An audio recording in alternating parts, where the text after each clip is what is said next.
Welcome to the hottest movie review on the internet today, the A-List Review.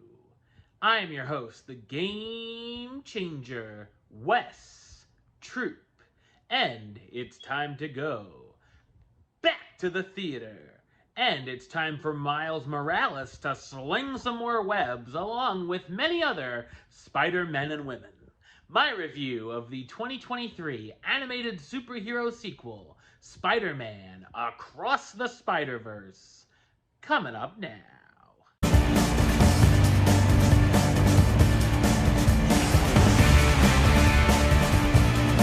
In Brooklyn of Earth 1610, Miles Morales is adapting to being Spider-Man while trying to live up to his parents' expectations and also missing his friend from another dimension, Gwen Stacy. After encountering a villain named the Spot, Miles is surprised by a visit from Gwen, who has joined a Spider Society. Miles follows her into a portal which leads both of them on an adventure where they encounter many other spider people, including Miguel O'Hara, who believes an action Miles has made a negative effect on the multiverse. The heroes clash on how to handle a new threat to the Spider-Verse that could change Miles' life forever. So what did I think of Spider-Man Across the Spider-Verse? I thought it's an outstanding animated superhero sequel. The film is directed by Joaquim Dos Santos, Kemp Powers, and Justin K. Thompson in their directorial debuts.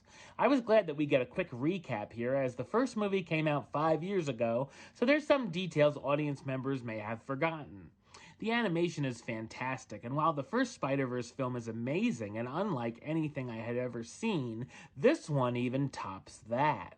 It's creative and colorful animation, with colors changing with the emotions of the characters, or transforming in the background. It all blends together in a spectacular style.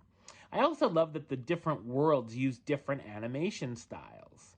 The comic style captions and definitions of certain words pop up on screen once again from time to time, which is fun. This is definitely going to be hard to beat for Best Animated Feature this year. The action is very exciting and fun and follows up on those fast-paced sequences we saw in the previous film and has some wonderful web slinging. The whole film is rather fast-paced, and you'll definitely want to give your divided attention to, and there's a lot going on with a number of characters, but it does a nice job of balancing everything.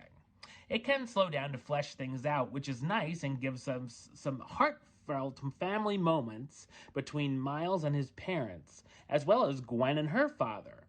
I also like the focus they put on Gwen's backstory in the film's introduction. Miles and Gwen's friendship, and maybe something more, is great again, and the pair have nice chemistry. The jokes, quick banter, and gags work well too, and I found myself laughing fairly often. Some of the characters from the first film return, but there's also a lot of new ones involved, like Spider-Man India, voiced by Karan Soni, or the Scarlet Spider, voiced by Andy Samberg, or even spider horses and dinosaurs, as the Spider Society tries to fix the things going on in the Spider-Verse. There are so many Easter eggs from these different variations of the characters we've seen over the years, some of which are easier to catch than others. The villain of the Spot, voiced by Jason Schwartzman, is an intriguing choice as well, as he's thought of as a villain of the week material, but becomes a big threat. The ending is one I can see getting a lot of groans from audiences, as I heard some in my screening, as it ends with a big-time cliffhanger, which can be very jarring. I am very excited to see how this story ends, and the third film is set to release, as of this recording, in March 2024. Also, if you're wondering if you have to stay afterwards for any end credit hijinks, you don't have to, and you can go to the bathroom in peace. Great work from the voice cast, starring Shameik Moore as Miles Morales, the intelligent and rebellious teen who took over the mantle of Spider-Man, Haley Steinfeld as Gwen Stacy, Miles' friend and love interest and Spider-Woman of her universe, Jake Johnson as Peter B. Parker, Miles' mentor who now has a daughter, Issa Rae as Jessica Drew, the pregnant motorcycle-driving Spider-Woman who's part of the Society, Daniel Kaluuya as Hobie Brown, the Spider-Punk who uses a guitar as a weapon, Oscar Isaac as Miguel O'Hara, the leader of the Spider Society tasked with protecting the multiverse, and Brian Tyree Henry and Luna Lauren Velez as Jefferson and Rio Morales, Miles' parents worried about how he's been acting. Spider-Man Across the Spider-Verse is a visually brilliant and a triumph of a superhero sequel.